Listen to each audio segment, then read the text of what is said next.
Assalamualaikum warahmatullahi wabarakatuh. Oke, terima kasih sahabat Islam Arafah semuanya. Selamat datang di ini Dok, bincang-bincang kita pada siang sore hari ini. Ini berhubung tanggal 29 Oktober kan hari stroke sedunia tuh Dok. Iya, 3 hari yang lalu ya. Benar, 3 hari yang lalu. Di sini sudah ada salah satu narasumber kita, Ya, Dr. halo. Pepti, ya, spesialis saraf yang beliau berpraktek sehari-hari di Rumah Sakit Islam Arafah. Ada beberapa pertanyaan sih Dok mengenai stroke ini. Ya, Yang pertama yaitu stroke itu apa sih Dok? Kan sering tuh dengar kata stroke apa segala macam. Stroke itu sendiri apa sih Dok sebenarnya? Oke, baik. Makasih Dokter Lili.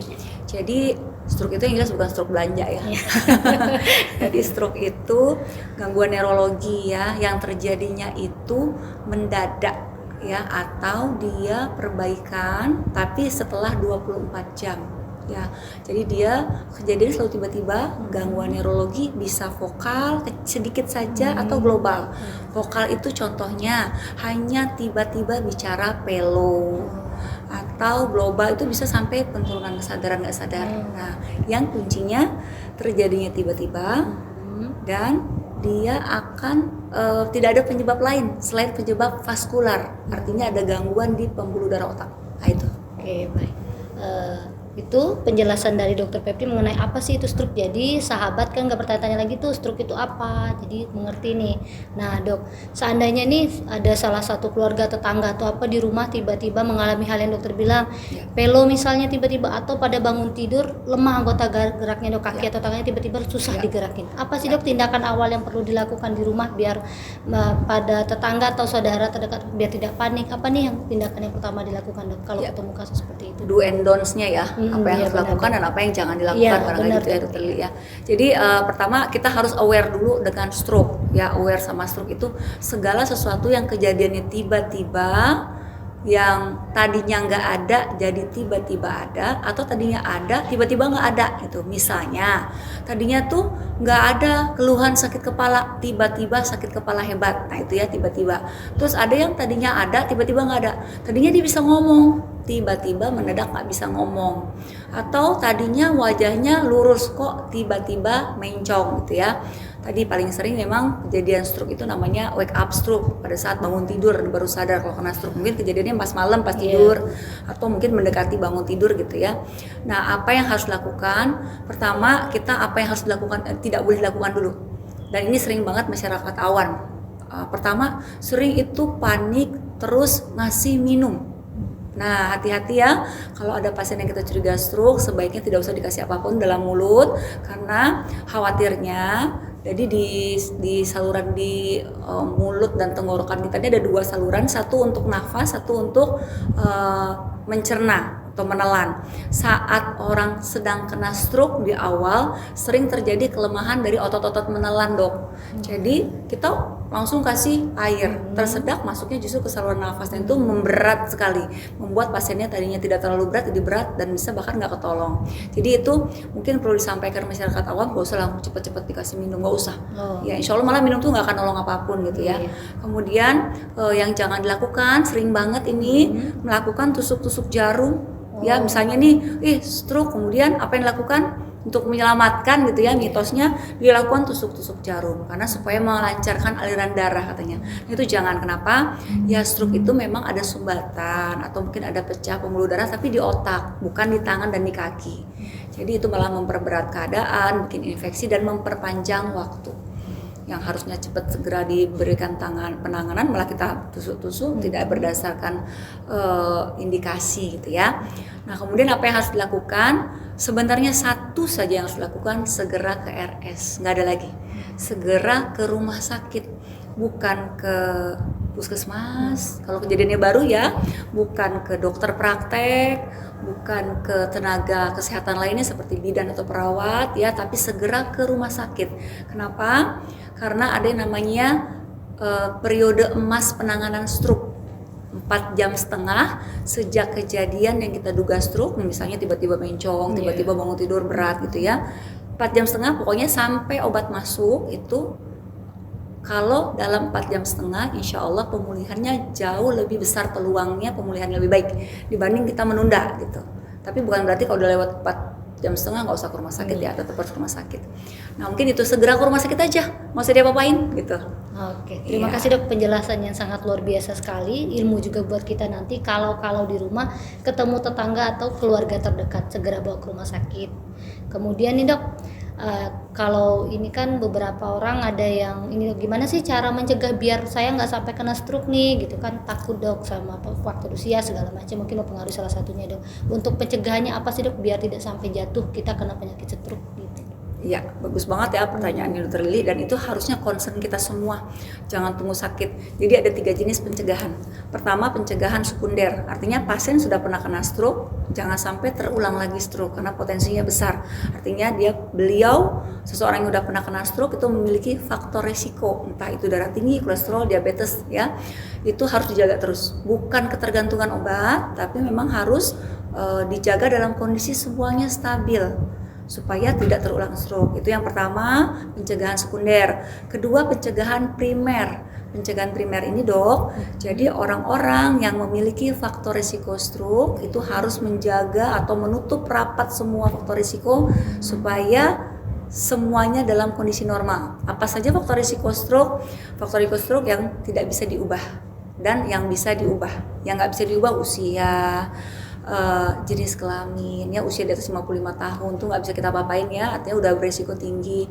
Kemudian laki-laki lebih berpotensi kena stroke, ada riwayat genetik orang tua terkena stroke, kita artinya berpotensi terkena stroke. Itu faktor risiko yang kita nggak bisa utak-atik.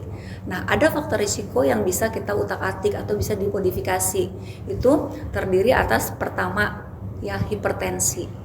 Nah hipertensi ini Bapak Ibu teman-teman sering banget kita salah dalam penanganannya. Kalau tensinya udah normal nggak minum obat lagi, takut nanti malah terlalu drop, atau takut ketergantungan obat, takut ginjalnya rusak. Padahal enggak, insya Allah justru ginjal kita rusak kalau kita nggak teratur minum obatnya. Kedua, kalau nggak sakit kepala nggak minum obat. Nah itu ya, jadi mohon ya kita minum obat hipertensi. Kapan boleh stop? Kalau dokter bilang stop. Kalau dokternya belum bilang stop, jangan dulu ya Bapak Ibu. Apakah seumur hidup? Tergantung. Nggak semua seumur hidup. Kemudian yang kedua, diabetes. Nah diabetes ini juga seringnya orang takut minum obat. Orang takut banget minum obat ya. Benar. Nanti nggak ada keluhan baru minum obat. Semakin lama ditangani, semakin lalai kita minum obat, kerusakan organ makin berat dan potensi kena stroke-nya juga tinggi. Kemudian yang ketiga, kolesterol ya. Kolesterol juga kadang-kadang ngerasa udah minum obat kolesterol bisa makan semuanya. Nah itu juga hati-hati ya. Kemudian faktor risiko lain penyakit jantung, merokok, dan satu lagi adalah obesitas ya. Jadi kegemukan terutama obesitas sentral di daerah perut itu faktor risiko juga yang tinggi untuk terkena stroke.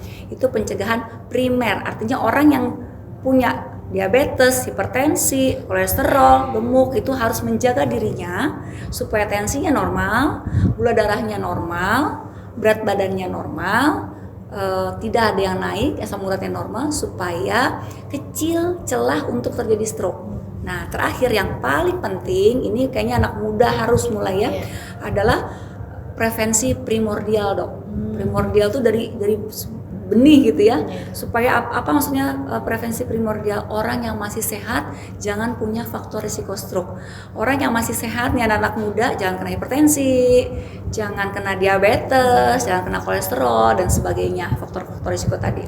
3 ini penting. Jadi kita lihat posisi kita di mana nih. Oh aku masih sehat-sehat aja, ya udah kamu masuk di primordial, jangan kena hipertensi gitu. Oke. Terima kasih dok, penjelasannya yang sangat luar biasa dan sangat bermanfaat. Jadi sahabat-sahabat Harapa tahu tuh faktor-faktor apa saja yang bisa menyebabkan terjadi stroke, terus apa yang bisa kita ubah dari perilaku hidup kita supaya menjadi kecil kemungkinan untuk terjadi stroke pada kita. Kalaupun kita sehat bukan berarti kita seenaknya makan apa aja ya dok ya, tetap dijaga. Oke. Di Harapa selama ini berarti lumayan sering rawat pasien stroke dok? Paling banyak ya. Ternyata banyak ya dok ya, ternyata kalau sahabat Harapa nggak tahu ternyata banyak kasus stroke yang dirawat di rumah sakit Islam Harapa. Biasanya dok, kalau di rumah sakit ini apa aja tindakan yang biasanya kita lakukan pada pasien-pasien stroke itu dok? Ya, jadi alhamdulillah ya di Rumah Sakit Islam Arafah ini kita udah merawat pasien stroke udah kayaknya sejak dari didirikannya rumah sakit ya. Jadi pada fase akut stroke kalau pasiennya stabil-stabil saja sih insya Allah bisa dilakukan perawatan di sini Rumah Sakit Islam Arafah, baik itu stroke yang pecah pembuluh darah maupun tersumbat pembuluh darah. Yang jelas 5 hari pertama itu krusial untuk dirawat. Apa sih yang dirawatnya, ngapain sih? Bukan untuk bisa jalan, tapi untuk pertama menstabilkan keadaannya. Kalau tensi terlalu tinggi kita harus stabilkan di angka sekian, gula darahnya, kemudian pemantauan jangan sampai terjadi komplikasi stroke. Nanti setelah kondisinya stabil baru nanti direncanakan bagaimana pemulihan selanjutnya supaya tidak cacat ya. Kalaupun ada kelemahan supaya tidak bertambah berat, dan bagaimana rencana untuk pencegahan. Kemudian kalau pasien sudah pulang dari rawat inap, itu juga bisa nanti kontrol. Karena faktor risiko itu harus terus dikontrol, itu juga bisa dirawat jalan dok. Oke, siap. Berarti selain rawat inap, teman-teman atau keluarga yang menderita stroke juga bisa dirawat jalan. Nanti bertemu sama salah satu dokter saraf kita, Dokter Pepti yang ada berpraktek di Rumah Sakit Islam Arafah. Oke, baik sahabat Islam Arafah, ini sekilas info mengenai stroke. Dan dari narasumber kita yang luar biasa, Dokter Pepti spesialis saraf. Terima kasih dok sudah menyempatkan waktunya, meluangkan waktunya untuk kita di sore hari ini. Dan jika teman-teman seperti ada keluhan yang dialamin yang dibilang sama Dokter Pepti, cari rumah sakit terdekat ya. Segera jauh-jauh. Iya benar, jangan jauh-jauh rumahnya di mana, rumah sakit enggak, tapi rumah sakit yang terdekat dulu ya dok ya, yang kita kejar untuk mendapat pertolongan pertama ya. Terima kasih sekali lagi dok atas kesempatannya dan semoga kita selalu diberi kesehatan. Sekian informasi dari Rumah Sakit Islam Arafah. Saya sudahi dengan wabillahi taufiq walhidayah. Assalamualaikum warahmatullahi wabarakatuh. Waalaikumsalam warahmatullahi wabarakatuh.